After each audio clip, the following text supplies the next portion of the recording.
Bakit tayo biglang tumigil, Kuya Julio? May problema ba? Ay nako ma'am, problema talagang malaki. Hindi kakayaning makalusot ng kotse sa kalsada at pagkakarami po ng tao.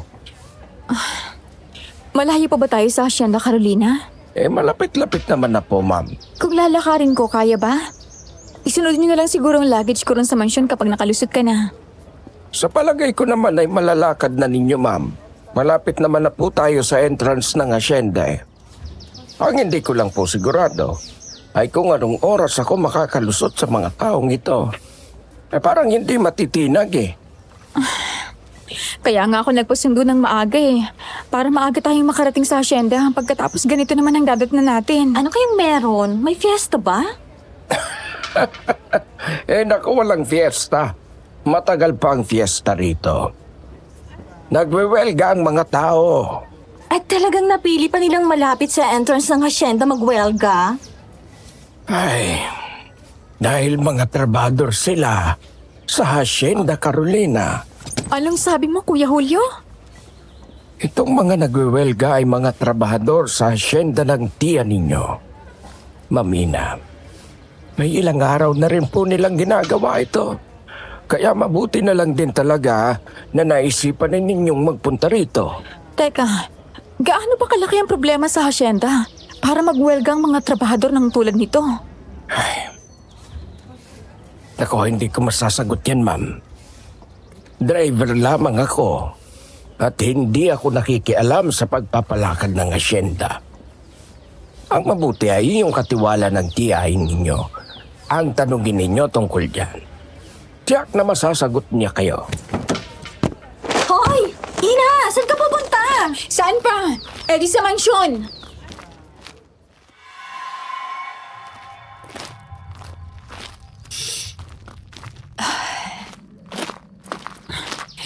Bakit pa sa tuwing tumutungtong ako sa mansyon? Mabigat ang pakiramdam ko. Nasaan na bang katiwalang yun? Alam naman niyang darating ako. Mamina, nariyan ka na pala. Kanina ka pa ba, ma'am? Nasaan si Kuya Julio? Wala pa si Kuya Julio at ang assistant ko. Natrap ang sasakyan sa labas ng hacienda dahil sa dami ng mga trabahador na nagwewelga. Ganun pala. Ano bang kalokohang ginawa mo ha, Elias? Bakit ganun na lang ang hinagpis ng mga trabahador dito sa hacienda para mag-rally sila? Sa maniwala ka't sa hindi, ginagawa ko lang naman kung anong alam kong makakabuti, ma'am. Marami sa mga trabahador ng hacienda ang kulang sa disiplina. Pero kailangan pa ba talagang humantong sa ganito? Minsan ba pinakinggan mo kung ano ang mga hinaing nila? Ma'am, paulit-ulit na akong nakinig sa lahat ng gusto nilang sabihin.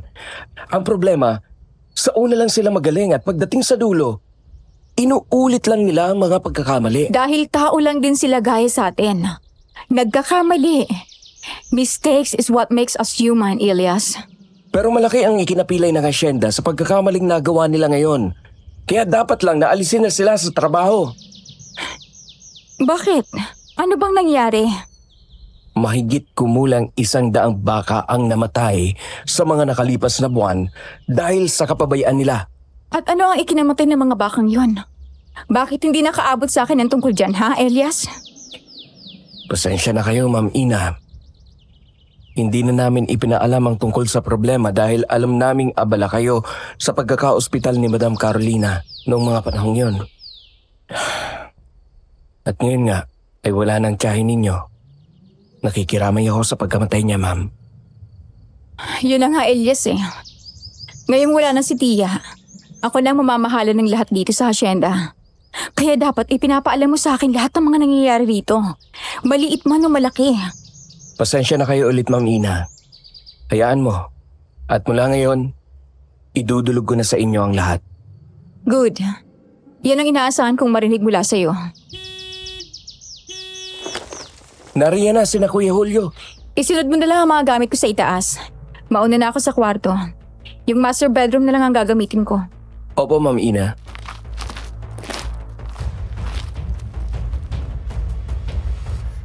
Magandang araw sa iyo, Sir Jupiter. Ako si Ina, hindi ko tunay na pangalan. Lumaki ako sa Maynila. sanay sa ingay at buhay sa syudad. Noong namatay ang aking tiyahin na nagmamayari ng hasyenda sa isang liblib na bayan sa Batangas, ay ako ang nagmana niyon. Mayroon pa siyang mga kapatid at ibang mga pamangkin, ngunit ni isa sa mga yon ay walang may gustong manirahan sa hasyenda. Noon lang ako nakakita ng pamilyang hindi nag-aagawan sa pamana. Ang iba nga ay magkawatak-watak pa dahil sa pag-aaway. Pero ang pamilya ko, tila ba may iniiwasan sa hasyenda? May kinatatakutan.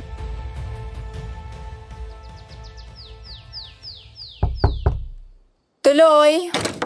Gumawa nga pala ako ng itinerary mo dito sa hacienda for today para naman... Hindi mo na natin gagawin ng mga yan ngayon, Rina. Ha? Bakit naman? Nang nasa Maynila tayo, pinagawa mo ito sa akin dahil sabi mo pagdating mo rito, gusto mo na kaagad magtrabaho. Hindi ko rin alam kung bakit pagdating natin dito. Bigla na lang akong nakaramdam ng pagod.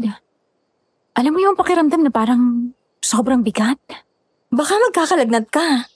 Stress ka rin naman kasi nitong nagdaan sa pag-aasikaso mo sa tiyahin mo sa ospital at nung burol niya. Yang pagod, sadyang sa huli yan naniningil. Ang mabuti pa, magpahinga ka na lang muna at bukas na natin gawin ang mga kailangan mong gawin. Okay. Oo nga pala. Yung guest room na lang sa tabi nitong masters ang gamitin mo para magkalapit lang tayo. Ay, pasensya ka na. Doon ko gusto sa guest room sa ibaba. Malapit kay Elias. Talagang basta lalaki, ipapapalit mo ako? Bakit hindi? Chering, takot ko na lang mawala ng trabaho, no? Sa tingin mo naman, sisisantihin kita. Kahit nga wala kang ginagawa, pinapasahod pa kita, di ba? That's what friends are for. Oh, paano? Maliligo muna ako. Parang nakuha ko kanina lahat ng alikabok dito sa asyenda nung maglakad ako eh. Okay, sige. Go lang. Pumasok ako ng banyo at naligo. Medyo tinagalan ko roon para naman mapreskuhan ako. Sariwa ang hangin sa probinsya, pero maalinsangan ang panahon dahil tapos na ang tag-amihan. Ilang minuto ang lumipas at lumabas na rin ako.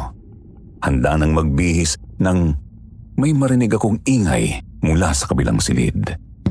Dali-dali akong nagpunta sa katabing guest room at pinihit ang doorknob, subalit nakakandato yun. Elias! Elias! Dalhin mo rito yung mga susi! Heto na po, ma'am. Ma'am Ina. Sana nagbihis ka muna bago mo ako tinawag. Pasensya na. Ay, nagmamadali kasi akong lumabas kaya nakatapis lang ako ng tuwalya. May narinig kasi ako nagkalabugan dito sa kabilang kwarto. Ganun ba? Baka naman guni-guni mo lang yon, Ma'am Ina.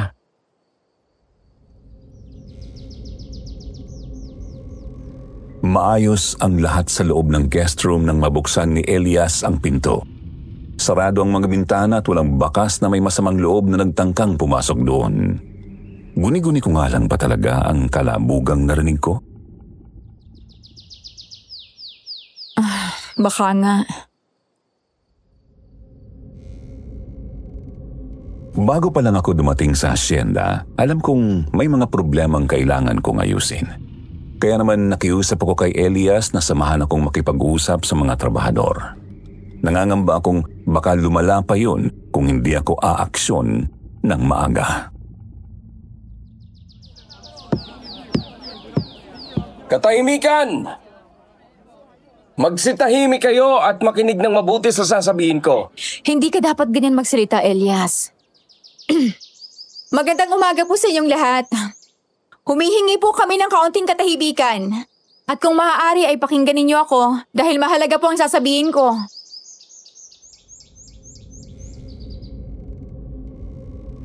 Kaagad namang tumahimik ang mga tao pagkatapos kong magsalita.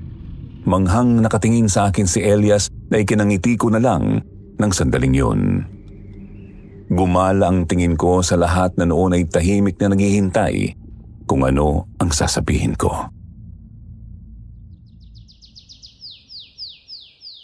Ako po si Ina. Pamangkin po ako ng dating may-ari ng hacienda na si Carolina Bautista. Hindi naman po lingid sa kalaman ninyong lahat kung ano ang nangyari sa tiyahin ko. Ngayon pong wala na si Tia, ako na po ang mamamahala nitong hasyenda. Yan pala si... Iyan pala si Mang Ina. Ang ganda naman ng Mang Ina. Kung ano po ang magandang nasimula ng tiyahin ko rito, ay ipagpapatuloy ko. Nakikiusap lang po ako sa inyong lahat na kung maaari, itigil na po ninyo ang pagwiwelgang ito at pag-usapan po natin ng maayos ang mga nais ninyong mangyari. Pwede po kayong dumulog sa akin. Lagi naman po akong nasa mansyon. Sigurado ka ba dyan sa mga sinasabi mo, Ma'am Ina? Kapag ginawa mo yan, parang sinabi mo na rin sumuko ka na sa kanila. Hindi naman yun sa ganun, Ilyas. Give and take lang. Kailangan kong pakinggan kung anong gusto nila at tatagpuin sila sa gitna. Ay, kung ganyan ang desisyon mo, wala na rin naman akong magagawa. Dahil simula ngayon, ikaw nang masusunod dito sa asyenda. Mukhang tapos na ang tungkulin ko rito. Anong pinagsasabi mo riyan? Ang lagay ba ay hindi mo pa ako pinapatalsik? Bakit naman kita sisipain dito sa hasyenda? Paano akong pasimulan ng gulo? Kung hindi ko sila masyadong pinagigpitan, hindi naman sila mag-aalsa tulad nito. Ginawa mo lang naman kung ano sa tingin mo ang tama. Siguro ay magkaiba lang tayo ng approach sa mga bagay-bagay. Pero hindi naman yun mabigat na dahilan para alisin kita sa trabaho mo. Isa pa, marami pa akong kailangang matutunan sa pamamalakad nitong hasyenda. At ikaw lang ang makakatulong sa akin. Anong tulong ba ang kailangan mo, Ma'am Ina? Una na roon ay ang pagtigil sa pagtawag mo sa akin ng ma'am. Ina na lang dahil mukhang hindi naman tayo nagkakalayo ng edad. Kung yun ang gusto mo, edi sige. Gusto kong maglibot-libot sa asyenda. Pwede mo ba akong samahan? Pag-usapan na rin natin ang mga problema rito at mga ganap nitong mga nakalipas na buwan. Masaya akong marinig yan mula sa'yo, Ma'am. Ina pala. Sa palagay ko, magiging maayos ang lagay ng asyenda sa pamamalakad mo. Sana nga, Elias. Sana nga ay maging maayos ang lahat. Dahil yan ang pinangako ko kay Tia bago siya namatay. Salamat sa iyo, Ina. Salamat dahil tinanggap mo ang responsibilidad sa pamamahala nitong asyenda. Ang buong akala namin ibibenta na ito ng mga kaanak ni Madam Carolina. Ayaw na ayaw nila sa lugar na ito. Naalala ko pa nung bata pa ako. Ayaw akong payagan ng mga magulang ko na magbakasyon dito. Hanggang ngayon, hindi ko pa rin nga alam kung bakit eh. Ikaw ba? Baka may alam ka. Nako, kamakailan na lang din naman ako naging katiwala rito. Noon lang hindi makaganap si Lola Faustina sa mga tungkulin niya rito kasi nga matanda na. Mabuti nga pumayag si Madam Carolina na ako na lang ang pumalit. Biski na nga ba, bagito pa ako noon. Sa lagay na yan eh, sigurado ka bang wala kang inililihim sa akin? Naku, wala. Ano naman ang ililihim ko? Ganon. Kung ganon, halika na. At maglibot na tayo.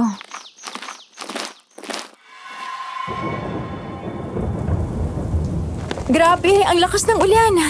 Mabuti na lang nasa may gate na tayo nang bumuhos. Oo nga eh. Sa tirik na yun ang araw buong maghapon. Hindi ko akalain na uulan ng ganitong kalakas ngayong gabi. Parang ang sarap tuloy ng mainit na sabaw ngayong hapunan. Ano sa tingin mo? Sakto, nagluto ko ng nilagang baka. Uy! My favorite!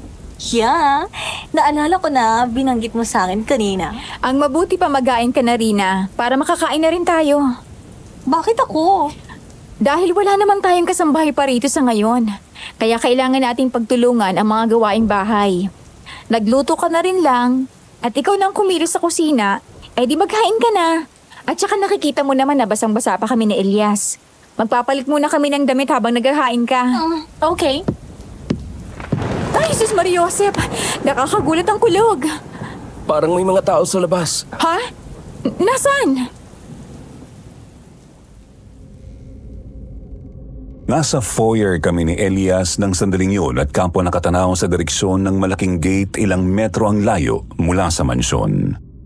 Nakita ko ang 3 figurang nakatayo sa labas niyon nang biglang gumuhit ang isang matalim at nakakatakot na kidlat.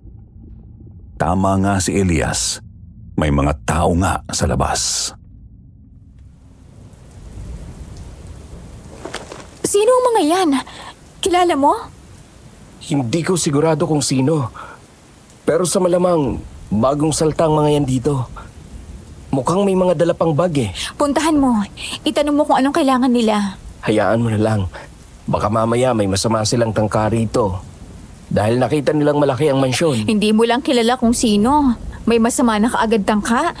Uso ngayon yung ganong modus. Hindi mo ba nababalita? Magpapanggap silang kailangan ng trabaho pagkatapos kapag tinanggap ko, mga ilang araw o buwan, pag nanakawan ka na. Judger ka rin, ano? Ha? Ako, Judge? Hindi yun sa ganun. Mabilis lang talaga ako makaisip ng senaryo. Buksan mo ang gate at pasilungin mo sila rito. Ano? Sigurado ka ba riyan sa sinasabi mo, Ina? Oo. Bakit? Mukha ba akong nagbibiro? Magandang gabi po, ma'am. Magandang gabi rin naman po. Ano pong sadya ninyo rito? Ako nga po pala si Javier, ma'am. Ito naman po ang magulang ko, Ernesto po, tatay ko. Perla naman po, ang nanay ko.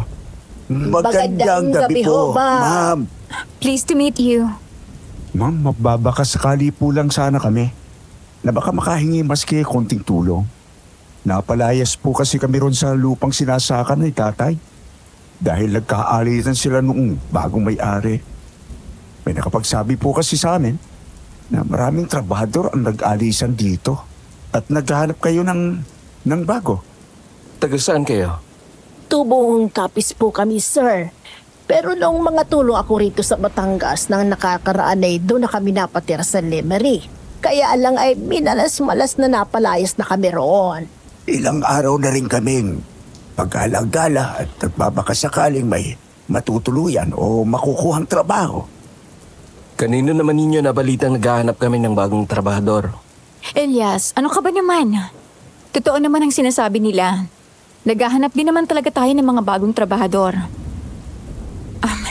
Basang-basa rin kayo. Magpatuyo muna kayo. Mukhang nabasa na rin ang mga bag nyo. Pero may maipapahiram naman sigurong damit si Elias sa inyo, Javier. Mag-Ernesto. Ako lang bahala kay Aling Perla. Nako, ma'am. Ibig bang sabihin niya na tanggap na kami sa trabaho? Hindi. Wala namang sinabi si Ina, hindi ba? Elias. Magsipagbihis na po muna tayo. At baka pare-pareho pa tayong magkasakit. Pag-usapan natin ang tungkol dyan habang naghahapunan. Elias, sabihan mo si Rina na magdagdag ng plato para sa 3 katao. Naku ma'am, nakakahiya naman po. Narito lang naman kami para sa trabaho. I'll see you all at dinner.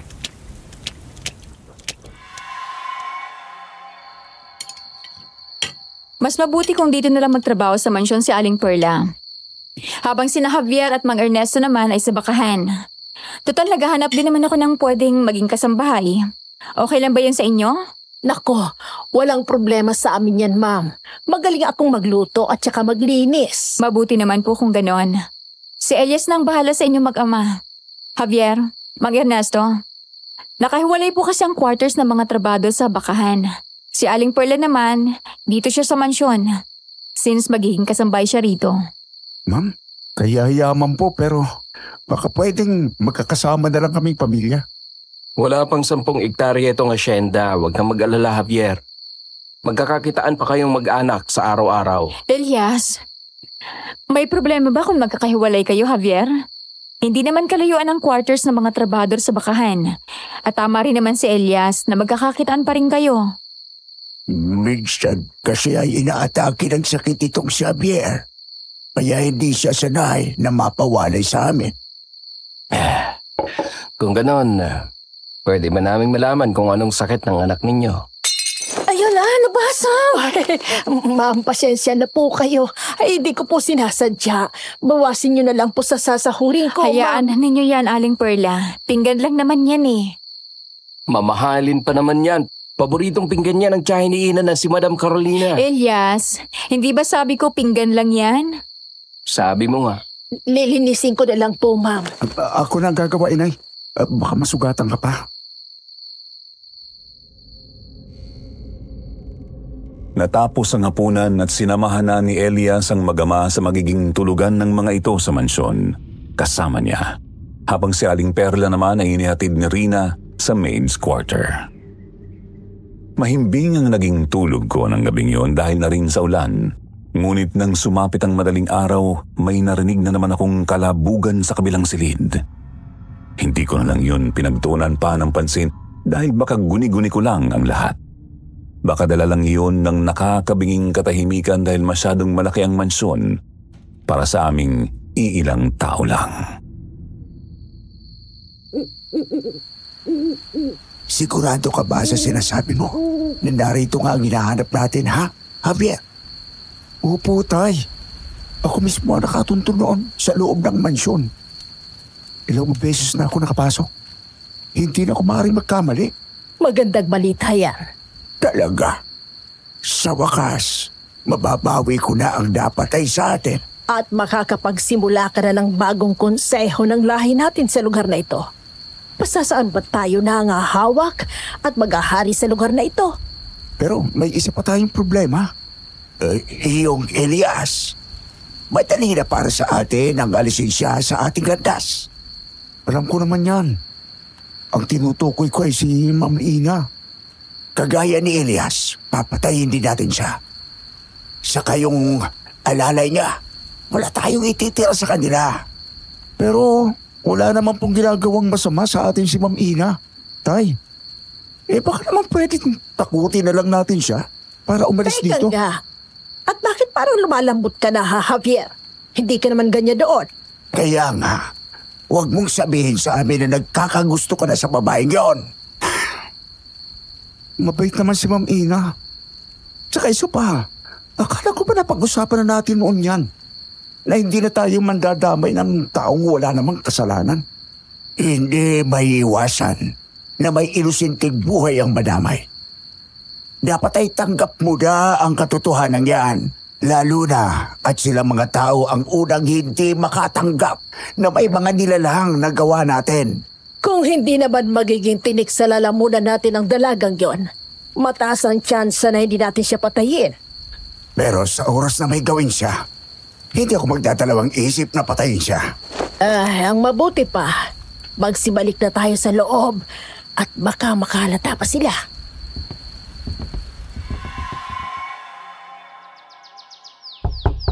Ina, gising ka na ba?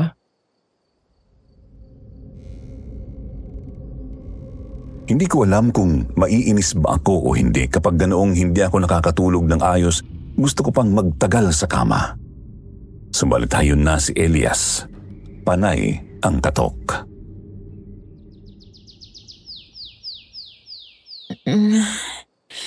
Ang aga mo namang mambulabog, Elias. Kung gising ka na, buksan mo itong pinto. At may importante akong sasabihin sa'yo. Sandali lang.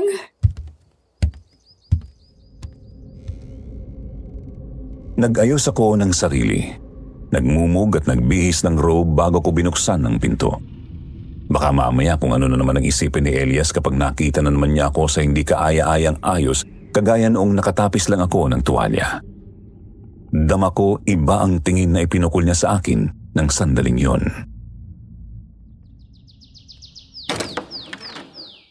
Ano bang problema? Kay aga-aga. May masamang balita galing sa bakahan. Ang sabi ni Javier, itong umaga raw pagising nila, may nasa 10 baka raw ang patay at biyak ang mga tiyan. Wala raw lamang loob. Diyos ko, sino naman ang gagawa nun? Yan na nga ang inaalam pa namin. Pinapa-review ko na ang mga CCTV sa mga gate kung sino ang mga naglabas-pasok sa asyenda. Meron ka bang suspect? Mahirap magbintang. Alam mo yan. Pero hindi ko maiwasang isipin na baka isa sa mga trabahador na umalis at may galit ang gumawa noon. Nasa magkano ang estimated loss natin? Halos naglalaro rin sa kulang 1 milyon ang nalugi sa atin sa pagkamatay ng 20 bakang yon. Pero bakit lamang loob lang ang kinuha? Ako mahirap sagutin ang tanong mong yan, Ina. Dahil maski ako ay hindi alam kung bakit. Ang alam ko lang, may kumakalaban sa atin na gusto tayong pabagsakin. Ang buong akala ko pa naman, maayos ng lahat. Pagkatapos ngayon, may nakaisip ang gawan tayo ng ganito. Ibinigay naman natin kung ano ang gusto nila. Huwag mo na lang din munang pakaisipin. Hindi pa rin naman tayo nakakasiguro kung may kinalaman nga ang mga dating trabahador ng asyenda sa nangyari. Paano kung hindi iisipin? Baka mamaya niyan bankrupt na ang asyenda nang hindi natin namamalayan. Siyempre, hindi natin hahayaang mangyari ang iniisip mo.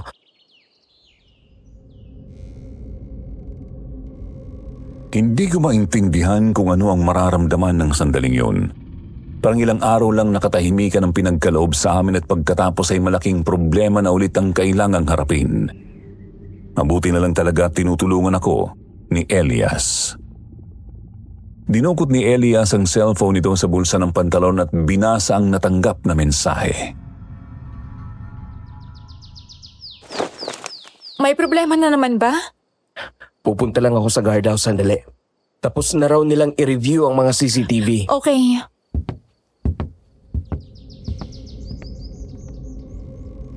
Pagkaalis ni Elias ay sakto namang narinig ko ang kalabugan sa kabilang kwarto.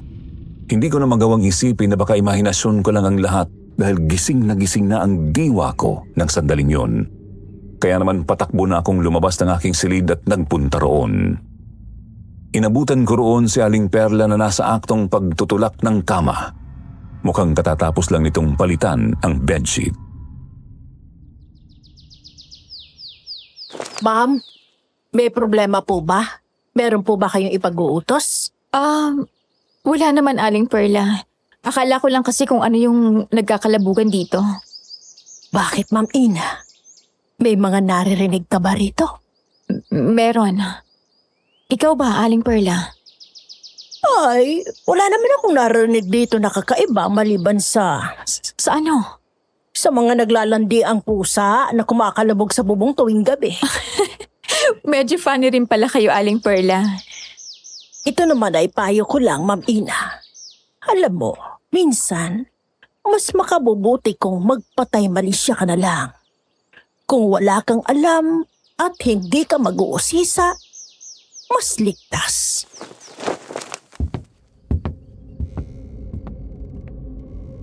Napatulala na lang ako ng sandaling yun habang pinapanood si Aling Perla na lumabas ng silid bit-bit ang maruruming beddings. Palaisipan sa akin ang mga huling pangungusap na sinabi niya. Subalit hindi ko na nga magawang usisain pa yun. Hindi ka pa ba kakain, Ina? Kanina pa nakahain ng pagkain, lumalamig na oh. Ewan ko ba?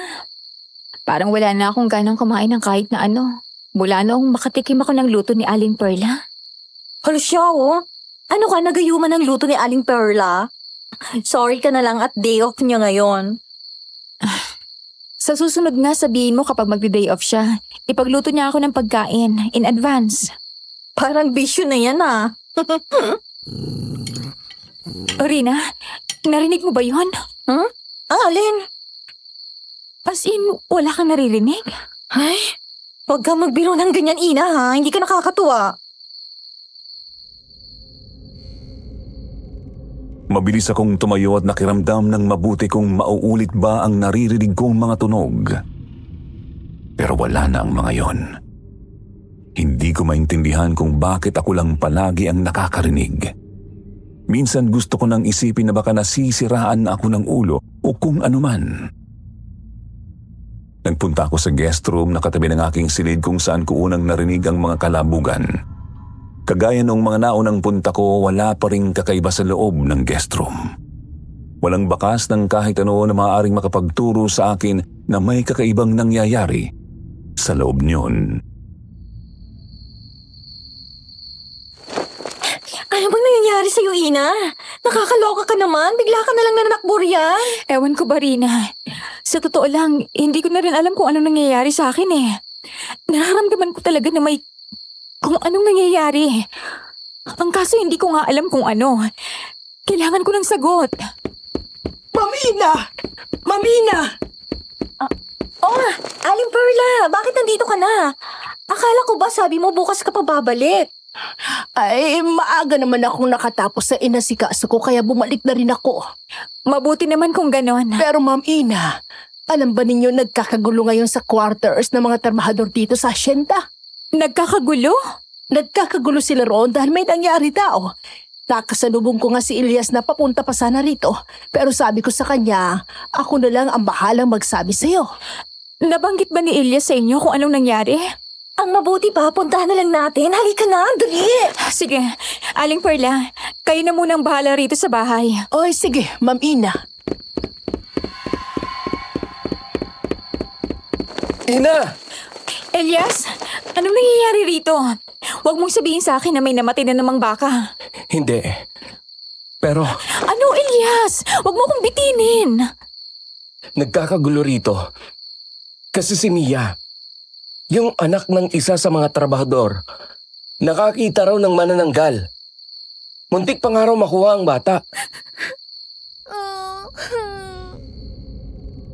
Noon ko narinig ang mga hikbi ng batang nang sandaling yun ay pinalilibutan ng mga trabahador sa hasyenda. Nandoon ang bakas ng labis na takot sa bawat hikbi nito at kasabay pang panginginig ng katawan. May katotohanan ba kaya ang sinasabi ng bata, Elias? Hindi ko rin alam. Pero nasisiguro kong hindi yan iiyak gaya niyan kung nag-iimbento lang ng kwento. Sasabat lang ako, ano? Posible rin naman kasi na baka hindi talaga manananggal ang nakita niya. Nasa probinsya tayo. Maraming naninirahan ditong malalaking species ng ibon. Kasi nga may mga kagubatan pa rito. May punto rin naman itong Serena. Pero sana nga ay ganyan lang ang katotohanan sa likod nitong pangyayaring to. Ang ipinag-aalala ko talaga ay baka may nananabutahe o nananakot dito sa atin sa hasyenda. Lalo pat nagkaroon nga ng insidente rito sa bakahan nung nakaraan. Oo nga eh. Hindi maalis sa isip ko na baka nga rin ganyan. Ano pala yung resulta ng pag-review sa CCTV? May nakita ba? Isa pa nga yan eh. Walang nakita sa CCTV kundi mga anino na bigla na lang nawawala at mga kakaibang tunog na hindi malaman kung anong pinagmulan. Nababahala na rin ang mga nagbabantay lalo pa ngayon na may balita tungkol sa pagkakakita ni Mia rito na manananggal. Ano ang sabi nila? Maraming natatakot at gusto nang umalis. Kagaya na lang ng pamilya ni Mia. Pinayagan mo? Alam mo, hindi ko payagan. Kung nararamdaman nilang hindi na sila ligtas dito sa asyenda, hindi naman natin sila pwedeng piliting manatili. Habang tumatagal, imbes na nababawasan ang mga problema, parang mas lalong nadadagdagan. Idagdag mo pa yung mga misteryosong pangyayari na yan. Uy, pero totoo bang may aswang rito? Like, yung manananggal na yan, ha? Naniniwala ka pa rin sa mga kwentong ganyan, Harina? Bakit naman hindi? Parang mas may chance pang magkatuluyan kayo ni Elias kaysa totoong may aswang eh. Tumingin sa akin si Elias. Blanko ang ekspresyon ng mukha. Hindi ko tuloy alam kung minasama niya ba ang sinabi ko o hindi. Nagbibiro lang naman ako. Ang mabuti pa, bumalik na kayo ni Rina sa mansyon. Lumalalim na ang gabi at hindi na makakabuti kung nasa labas pa kayo. Lalo na at kaliwat kanan na ang nangyayari dito sa asyenda. At ikaw? Susubukan ko munang ayusin ito. Kailangan ko munang mapanatag ang loob ng mga trabahador. Sigurado ka bang kaya mo? Parang ang laki naman yata ng pagdududa mo sa akin. Hindi ka kasi ganun ka-compassionate kaya medyo nagduda ako kung kakayanin mong panatagin ang loob nila. Medyo lang naman. Oo, kaya ko na. Mas mabuti na yung kayanin ko kaysa maiwan ka pa rito, no? Ayaw ko namang abutin ka pa ng hating gabi rito sa labas. Tama nga naman si Elias. Kaya tayo nang bumalik sa mansyon. Bigla akong na-stress sa mga pangyayari sa hasyenda. Wala naman akong maiisip na magandang gawin para mag-unwind lalo pat gabi na. Kaya nang makita ko ang swimming pool, naisip ko na lang na magbabad doon. Ang sarap talaga maglangoy kapag stress. Mas masaya sana siguro kung sinamahan ako ni Rina. Kung bakit ba naman kasi ang duwag ng isang yun? Ilang laps din ang nagawa ko sa pool bago ako tuluyang nakaramdam ng pagod sa paglangoy. Nakaahon na ako at nagtatapis ng tuwalya nang bigla akong may marinig na tunog mula sa itaas. Walang ano-anong sinugod ako ng nilalang na may pakpak. Pinagkakalmot ako nang matutulis itong mga kuko hanggang sa mahulog akong muli sa pool. Bitiwan mo ako! Tulong! Tulungan niyo ako! Lumubog ako sa ilalim at naramdaman ko ang panghahapdi ng mga sugat sa aking katawan. Halos mawalan ako ng malay sa sobrang sakit ng mga yon. Yun din ba ang manananggal na nakita ni Mia? Kung ganoon ay may katotohanan nga ang mga katulad nito. Mayroon ngang ganoong nilalang sa Hacienda Carolina. Posible kayang yun din ang dahilan kung bakit walang interes sa hacienda ang mga kamag-anak ko? Mamina! Mamina! Nasaan ka? Nandito ako, Javier! Diyos ko! Anong nangyayari sa'yo, Mamina? Tulungan mo ako, please! Inatake ako ng manananggal! Umawa ka sa kamay ko! Mamina! Awak! Nang hihinang ikinapit ko ang aking mga kamay sa braso ni Javier. Ilang sandali pa ay naiahon na niya ako mula sa tubig. Nanginginig ang katawan kong nagbaling ng tingin sa tubig ng swimming pool na ng mga sandaling yon ay may bahid na ng dugo. Dugo ko. Mamina, ang mabuti pa pumasok na kayo sa loob sa ganun ay magamutan ni Rina ang mga sugat ninyo. Oo nga. Salamat sa tulong mo, Javier. Anong nangyari sa'yo, Ina? Oh my gosh! Ina! What happened? Sino may gawa sa'yo niyan? Hindi sino, kundi ano. Ibig mo bang sabihin? Inatake na aswang si Ina? Sabihin mo, Ina. Manananggal ba ang umatake sa'yo, ha? Oo. Inatake ako ng manananggal pagkatapos ko maligo sa pool. Ang mabuti pa, gamutin na ninyo ang sugat ni Mamina. Nilalamig na rin siya, kaya kailangan niya lang magbihis. Ako nang bahalang mag-asikaso kay Ina. Pakidala na lang ng medicine kit sa kwarto niya, Elias. Sige, isusunod ko ron maya-maya. Halika na sa itaas, Ina.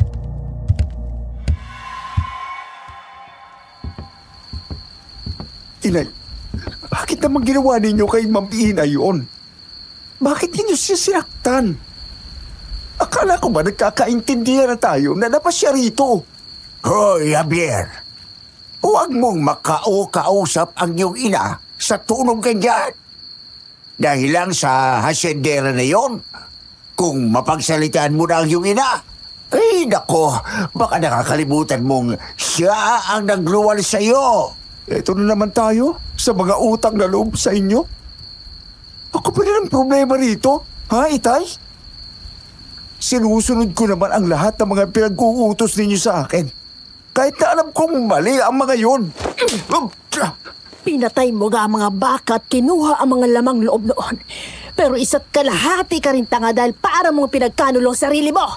Talagang ikaw pa ang nag-report kay Elias nang tungkol sa nangyari? Sinabi ko man o hindi, malalaman pa rin niya yun. Hindi naman lihim ang ginagawa ninyo sa akin. Hindi ba't kayo rin nag-utos na basta ko nalang iwan ang mga baka? Dahil ang misyon natin ay manakot. Kailangan nating mapaalis ang lahat ng trabahador dito at pati na yung ina na yan bago ang susunod na pagpula ng buwan. Lumalakad ang mga araw at wala pa rin tayong nagagawa. Pero bakit kailangan saktan ninyo ng ganun si Ina?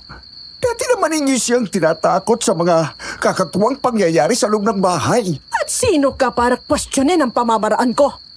Nakita mo naman, makailang ulit ko siyang tinakot sa loob ng mansyon pero hindi siya natitinak. Kailangan ko nang gumawa ng ibang paraan. Kahit yung inosenteng bata nga, gusto nyo ring idamay? Hindi ko naman itinuloy, hindi ba? Dahil kinontra mo ko.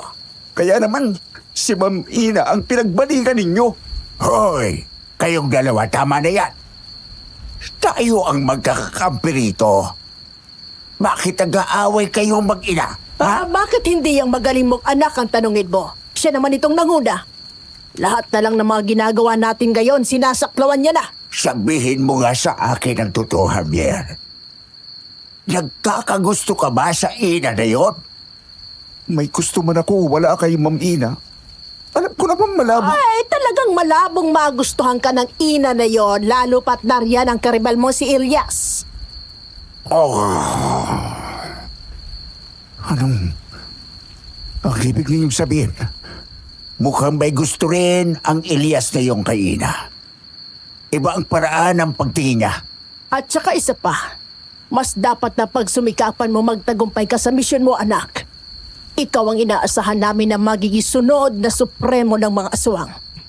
Sa susunod na pagpula ng buwan, mangyayari ang katuparan ng lahat ng mga plano natin. Tandaan mo, Javier. Kay tagal tayong kinawawa at inalipin ng mga grupo ng ibang aswang, maski saan tayo magpunta. Sa araw na lumakas ka, ikaw naman ang sasambahin ng lahat. Kaya kailangan nating maitaboy ang mga narito sa asyenda. Kapag wala na silang lahat, sisimulan na natin ang paggiba sa mansyon at paghuhukay para palabasin ang altar kung saan natin gagawin ang ritual.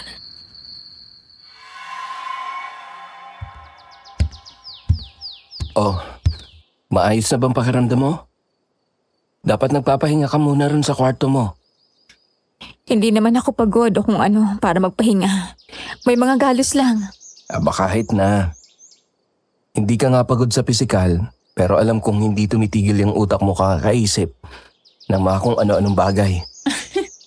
Ay wow ha. Parang kilala mo na ako kung makapagsalita ka eh. Base lang naman yun sa obserbasyon ko. Tsaka, ganun kasi ang pinapakita mo sa akin itong mga nakalipas na linggong nandito ka sa asyenda. Ang bilis ng panahon ano? Oo nga. Parang kailan lang mula noong una akong tumapak dito sa Hacienda Carolina. Ngayon, ang dami-dami nang nangyayari. At pakiramdam ko, itinataboy na ako paalis dito ng tadhana. Yan ba talagang nararamdaman mo? Paano mo naman nasabing pinapaalis ka na ng tadhana? Tingnan mo naman. Parang sa papalugi na ang bakahan. Pagkatapos sinugod pa ako ng manananggal. Gusto ko nga sanang kausapin ng mga kamag-anak ko kung yun bang dahilan kung bakit ni isa sa kanila ayaw makialam dito sa asyenda. Yan ba ang palagay mo? Ano pa nga ba? Sa totoo lang, matagal ko nang nararamdaman na may kakaiba rito sa asyenda. Hindi pa man nangyayari ang mga bagay-bagay. Iba ang pakiramdam ko, lalo na sa mansyon. Bata pa lang ako, sinasabi ko na yun kay Lola Faustina. Talaga ba? Anong sabi niya? Matagal din nagtrabaho rito ang lola, hindi ba? Parang ilang dekada rin yata. Oo naman, dalagita pa lang si Lola, nandito ng pamilya namin. May mga nakakwento nga siya sa akin noong bata pa ako, na sa ilalim daw ng mansyon na ito may tunnel. Ginawa raw yun dati noong panahon ng Japanese occupation dito sa atin. Tunnel? Nabanggit ba ng lola mo sa'yo kung saan ang daan papunta sa tunnel na yon? Hindi ko na maalala kung saan parte ng mansyon. Basta ang sabi niya lang sa akin, isa sa mga kwarto rito ang may hidden trapdoor at naroon ang higdan pababa sa tunnel. May nasabi rin si Lola sa akin, minsang binaba nila ang tunnel nung bata pa siya at may nakita raw silang nakakatakot na parte roon na para bang may altar. Talaga? Hindi mo ba alam ang tungkol dun sa tunnel? Hindi eh. Hindi yan napagkukwentuhan sa pamilya namin. At hindi rin niya nabanggit ni Tia kahit na kailan. Baka wala talagang may alam. Kasi hindi naman ang pamilya namin ang unang may-ari nitong hasyenda. Minana na lang ito ng tiyahin ko sa asawa niya noong mamatay yun. Ah, oo nga pala. Pero ang alam ko, may blueprint itong mansion na nakatago ron sa library eh. Halika, tingnan natin. Hindi nagtagal nakarating kami ni Elias sa library. Medyo magulo roon. Hindi ko alam kung paano naming mahahanap ang blueprint sa lagay na yon. Elias, noong mabanggit mo ang tungkol sa tunnel at sa trapdoor, bigla kong naisip na Baka konektado roon yung mga kakaibang tunog na naririnig ko sa may guest room. Saan guest room? Doon sa katabi ng master's bedroom. May ilang sandali kaming nagkatitigan ni Elias. Tila ba sinusuri niya akong mabuti ng sandaling yun. Siguro kung ano na ang iniisip niya tungkol sa akin. Dito sa drawer na ito. Dito ko yung nakita noong isang beses eh. Tulungan na kita. Hindi, wag na. Medyo maalikabok. Hindi yata nalilinis si Aling Perla itong library. Elias, narinig mo ba yun? Oh, parang sirena. Magkasunod kaming tumakbo palabas ni Elias. Nagpaikot-ikot kami sa loob ng mansyon sa paghahanap kung saan nagmumula ang sigaw ni Rina at nakaabot pa kami sa labas ng paghahanap. Ngunit wala ito roon. Elias, hindi kayo nasa tunnel si Rina? Paano naman siya makakarating doon? Hindi niya nga alam ang tungkol sa tunnel. Mapuwera na lang. May nagdala sa kanya ron. Yun na nga eh. Baka kung may sinong nakakaalam tungkol doon at ginawa na siya ng masama. Ang mabuti pa, bumalik tayo sa library. Kailangan nating makita ang blueprint nitong mansyon. Halika na!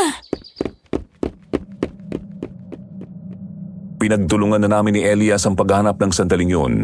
Hindi nagtagal at tatagpuan ko ang blueprint sa pinakailalim ng gabundok na salansan ng mga papel. Ang problema, hindi ko masyadong maintindihan yon dahil wala naman akong kaalaman sa pagbabasa ng blueprint. Si Elias naman ay titig na titig doon. Naiintindihan mo ba yan, ha? Oo, Talaga? Paano? kumuha ako ng civil engineering na kurso dati. Hindi nga lang ako nakapagtapos. Oh, I see.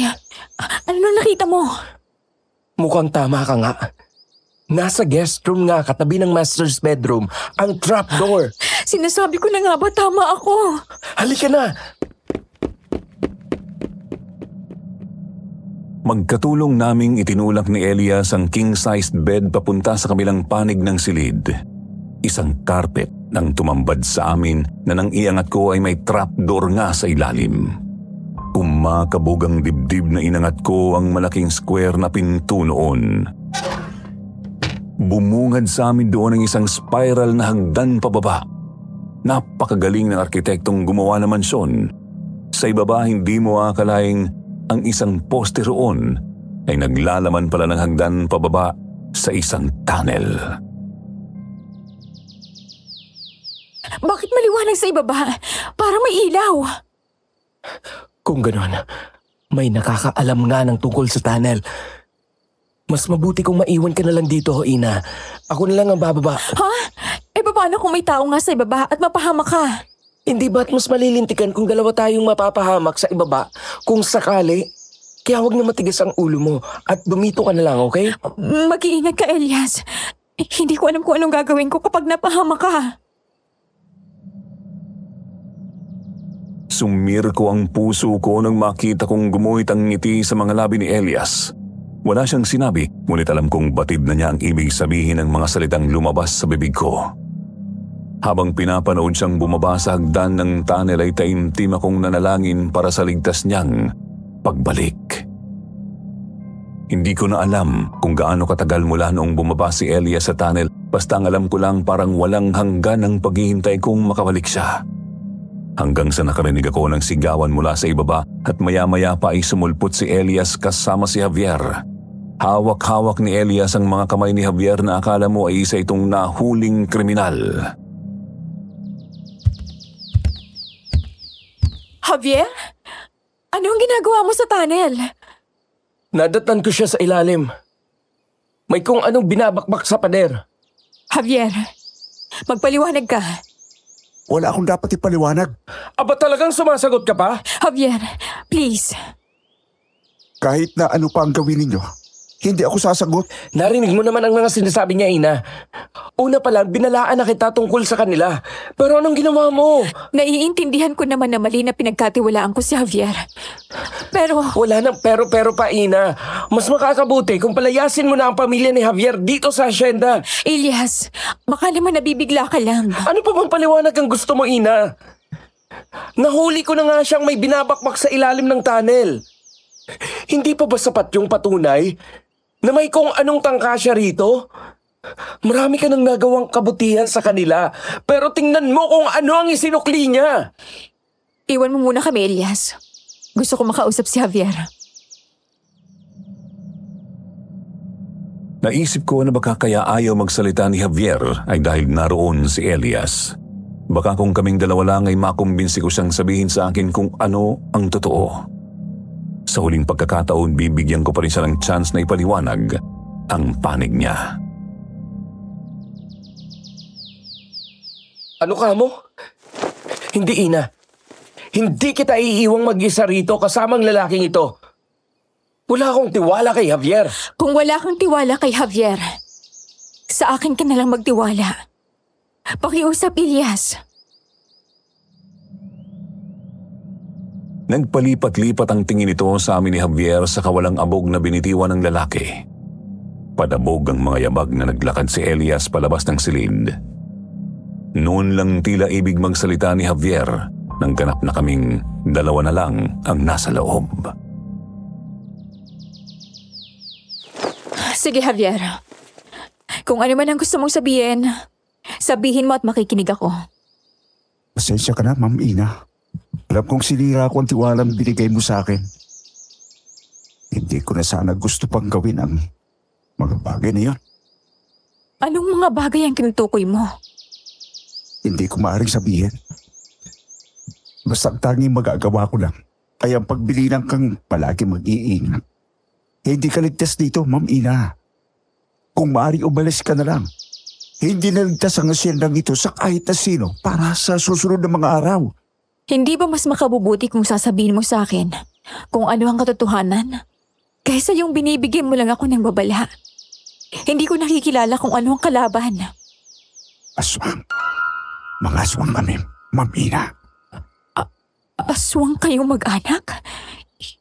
Ibig mong sabihin? Sila yung manananggal na umatake sa iyo at ako naman ang kumikil at kumuha ng mga lamang loob noong mga namatay na baka rito sa asyenda. Para akong ipinako sa kinatatayuan ko ng sandaling yun. Hindi mukhang nagbibiro si Javier sa mga bagay na inamin niya sa akin. Kulang ang sabihing natakot ako sa nalaman ko. Ang magkakasunod na malalakas na katok mula sa labas ang nagpabalik sa huwisyo ko. Hindi ko na hinintay kung may sasabihin pa si Javier at mabilis akong lumabas ng silid. Anong nangyari sa pag-uusap ninyo ni Javier? Palayasin mo na ang buong pamilya niya rito sa asyenda. Sinasabi ko na nga ba, tama ako. Una pa lang talaga, hindi na magandang pakaramdam ko sa kanila. Palagi kong binabantayan ang mga kilos nila. Masyado silang misteryoso at palaging parang may itinatago. Serena, hindi mo ba siya nakita sa tunnel? Yan nga ang dahilan kung bakit ko kayo kinatok. Nakita na si Rina. Natagpuan siyang duguan sa may bakahan. Parang yung nangyari sa'yo. Ano? Sa malamang sinaktan siya ng manananggal. Nasaan na siya? Iniuwi naman siya ng mga trabahador dito sa mansyon. Nasa kwarto na siya at ginagamot ni Aling Perla. Shit! Bakit ipinagkatiwala mo pa kay Aling Perla ang paggamot kay Rina? Ina, sandali! Alam mo namang hindi na natin sila maaaring pagkatiwalaan pa, Elias! Pero ginagamot lang naman. Ano ba ang... Rina! Ma'am Ina, huwag po kayong mag-alala dahil maayos na po ang lagay ni Miss Rina. Nalinis at nalapatan ko na po ng paunang lunas ang mga sugat niya.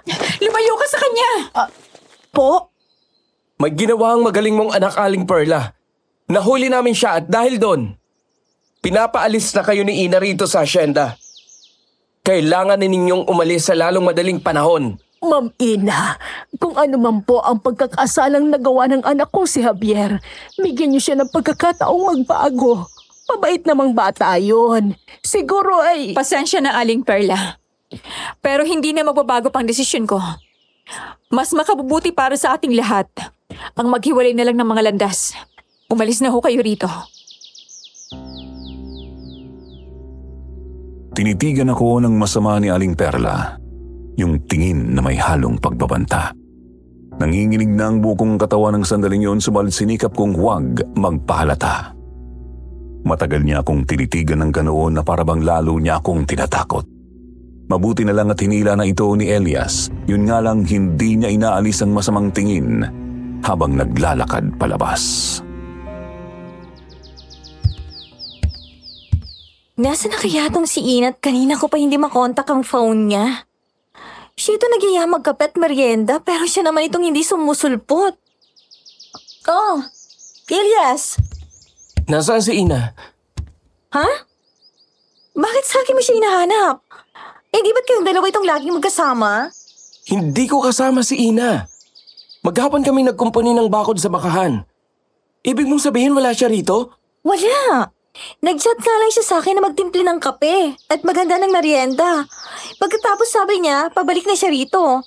Pero wala pa rin siya, malamig ng kape. Gaano katagal na mula noong i-chat ka niya? May mahigit 2 oras na nga ako naghihintay rito eh. Hindi ko rin siya matawagan. Sa tingin mo ba may masamang nangyari kay Ina? Hindi malayong gano'n na nga. Elias! Kuya Julio! Nakita ba ninyo si Ina? Masamang balita.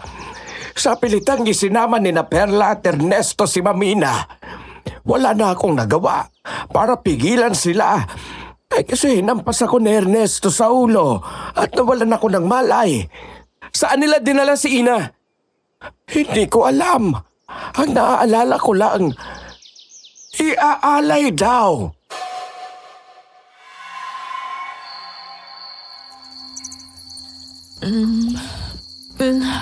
Mukhang gising na siya, Perla.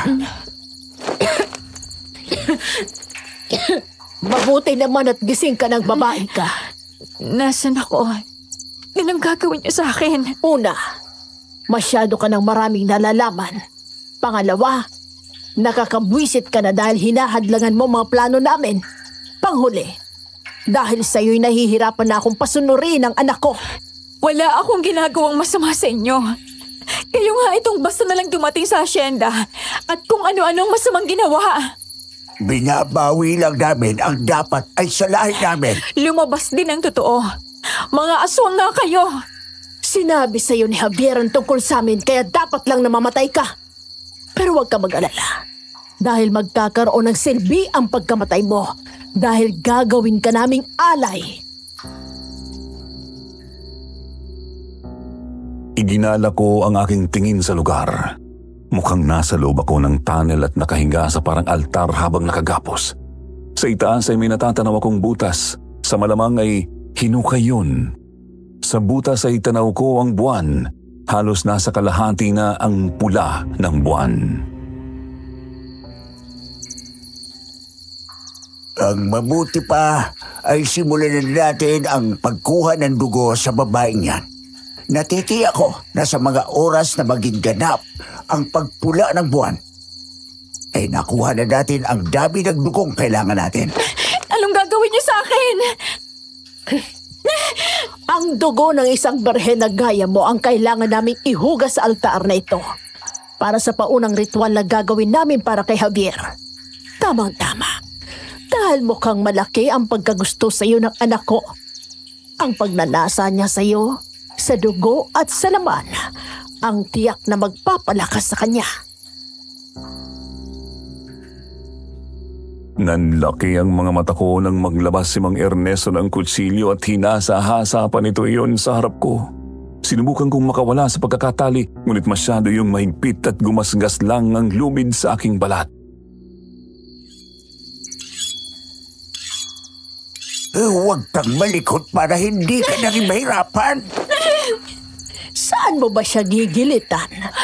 Mas maganda kung sa liig.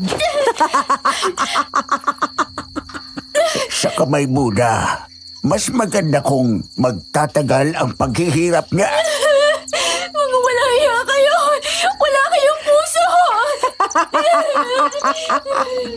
Kawawa naman tong babaeng ito. Talagang umaasa ka pang magkakaroon kami ng puso para sa mga taong kagaya mo. Nag-i-ilusyon ka kung ganon. Wala kayong ginawang mga tao, kundi saktan kami. At isisi sa amin ang mga kamalasang nangyayari sa mga buhay ninyo. Maski hindi naman kami ang may gawa. Kahit manahimik kami sa buhay, hindi kayo tumitigil. Inaagaw ninyo ang mga pag-aari namin. At itataboy kami sa mga liblib na kagubatan. Akala ba ninyo? Kayo ang hari?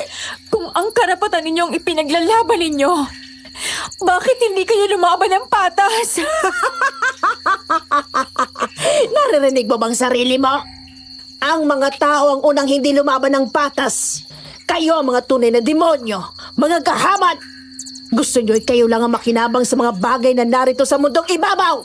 Huwag kang mag-alala, mahal kong asawa. Sa gabi nito, magbabago na ang lahat sa buhay natin. Daang taon natin itong hinintay, kaya hindi na ako makapapayag pa na may kumontra na naman sa tagumpay natin.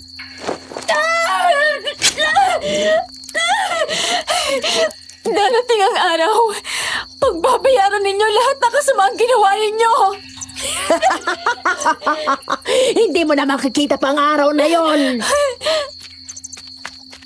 Serious! Sa nanlalabong paningin ay nakita ko si Elias na sinugod ng mag-asawa. May dala pa itong malaking supot na naglalaman ng asin na isinaboy nito sa mukha ng mga aswang. Umalingaw-ngaw sa tanilang mga sigaw, daing at pag-angil ng mga ito. Sa gilid ng aking mga mata naman ay nakita ko si Javier na mabilis na kinalagan ng mga tali ko. Sa huli, tinulungan kami nito. Pasensya ka na, Mamina. Medyo nahuli kami. Okay lang. Ang mahalaga, nandito na kayo.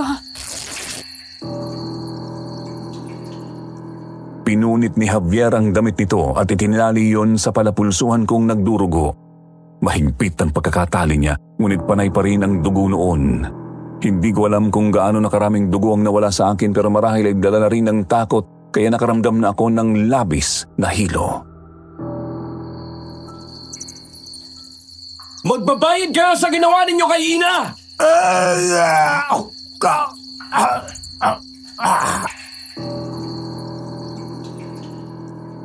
Napangiwi ako nang pilipitin ni Elias ang braso ng matanda sa harap mismo ni Javier. Pero walang ginawa ang anak nito. Si Aling Perla naman ay sinugod si Elias hawak ang kutsilyo. Hayop ka! Sinaktan mo ang asawa ko!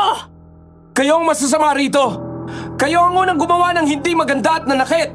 Dapat ka ring mamatay! Mauna ka naman nananggal!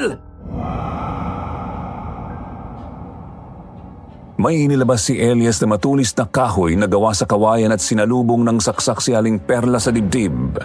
Kaagad na napaluhod ang babae at sumuka ng dugo. Galit na galit namang sinugod ni Mang Ernesto si Elias dahil sa nangyari.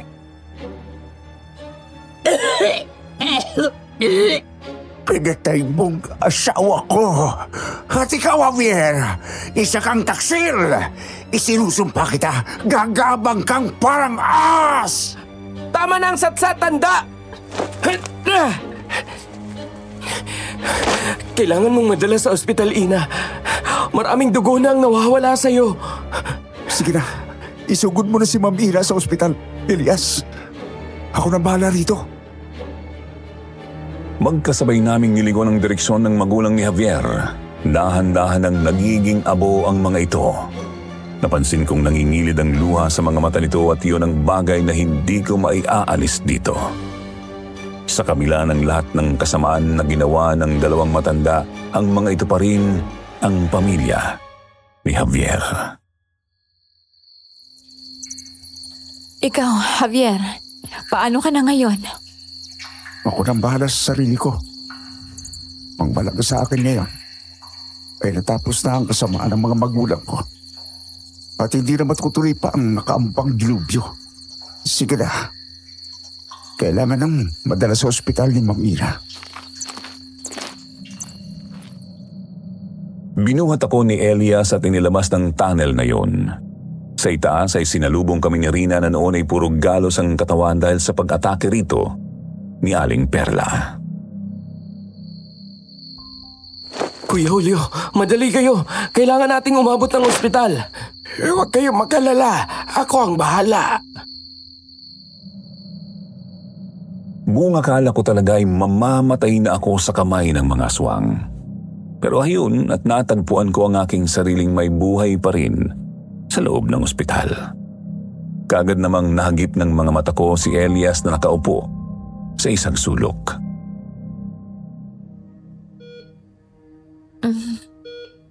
Elias, Ina, kumusta ang pakiramdam mo? eto. Parang groggy ang pakiramdam ko. Ano kaya kung umuwi na lang ako? Si Elias lang talaga nakita mo, samantalang nandito rin naman ako.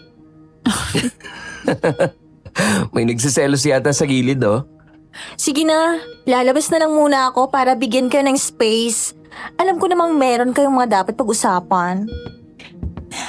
Halika nga rito, Elias. Lumapit ka sa akin. Okay na ba yung ganito kalapit? Sige pa, lapit pa. Eto, okay na ba? Mas malapit pa. Iga ka kasi rito sa tabi ko. Ikaw parang iba na yata to. Gusto ko lang namang maramdaman ka. Gusto kong maramdamang buhay ka nga. At ako pa talagang gusto mong maramdamang buhay? Ikaw na itong nalagay sa peligro dahil sa mga aswang. Akala ko namatay ka na. Ilang araw din ako nasa ICU pero hindi mo ko dinadalaw doon. Hindi kita madalaw sa ICU kasi baka maiyak lang ako ron. Si Javier, anong balita mo sa kanya?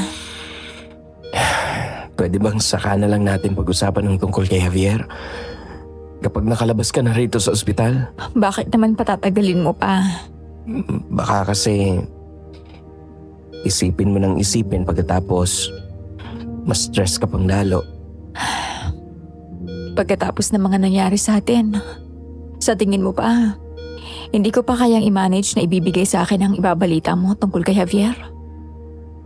Sigurado ka, ha? Siguradong sigurado. Walang may alam kung ano ang tunay na nangyari kay Javier. Basta noong bumaba ulit kami sa tunnel ilang araw ang nakalipas, natagpuan namin ni Kuya Julio ang bangkay niya roon. Hindi siya naging abo? Hindi. Baka hindi pa siya ganap na aswang kaya ganon. Siguro, hindi niya kinaya pang mga nangyari. Inisip siguro niya na ang buhay niyang kabayaran sa mga kasamaang ginawa ng magulang niya. Siguro nga. Pero ang mahalaga naman ngayon ay tapos na ang lahat. Oo nga pala. Ano nang balak mo sa asyenda? Gustuhin ko mang ikip ang asyenda. Mukhang hindi na posible pa yon. Bukod sa papalugi na yon, masyado na rin maraming masasamang nangyari ron. Isusuko mo na? Mabigat man sa loob ko, kailangan ko yung isuko. Kung ganon, paano naman ang mga trabahador? Marami sa kanila ang walang pupuntahan dahil buong buhay nila ay sa asyenda na sila lumaki. Para namang hindi mo alam kung gaano ko kabait na tao. Para namang nagbubuhat ka na niya ng bangko. Oo, biro lang. Ibebenta ko ng asyenda sa isang malaking land developer company. Balak nilang pagtuyo ng subdivision yung lugar. Pagkatapos yung kalahati ng pinagbentahan, ibibigay natin sa mga trabahador. Nang sa ganon, meron silang pagsimulan sa buhay. Seryoso ka ba riyan? Oo naman. Bakit nagdududa ka ba? Hindi. Kahit kailan hindi kita pagdududahan. Bakit? Bakit gano'n na kalaki ang tiwala mo sa akin? Kasi... Umamin ka nga. Gusto mo ba ako? Kung sabihin kong oo, anong gagawin mo? May magagawa ba ako? Mapipigilan ba kita? Ang tanong, Magpapapigil ba ako? Nako ha, Elias. Hindi mo akong madadaan sa mga ganyan-ganyan mo. Sinasabi ko sa'yo. Tingnan natin. Oo, tingnan nga talaga natin.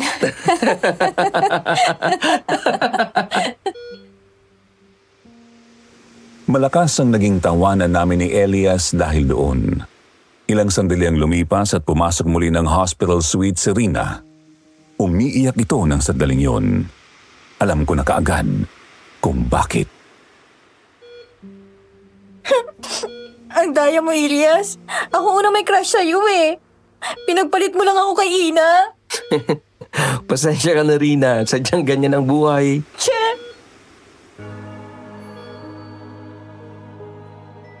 Maraming hindi magandang bagay ang nangyari sa akin sa pagbabalik ko sa Hacienda Carolina, Sir Jupiter.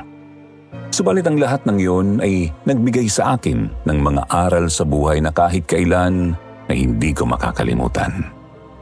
Hanggang dito na lang at maraming salamat sa pagbibigay daan upang maibahagi ko sa inyong mga masusugid na tagapakinig ang aking kwento.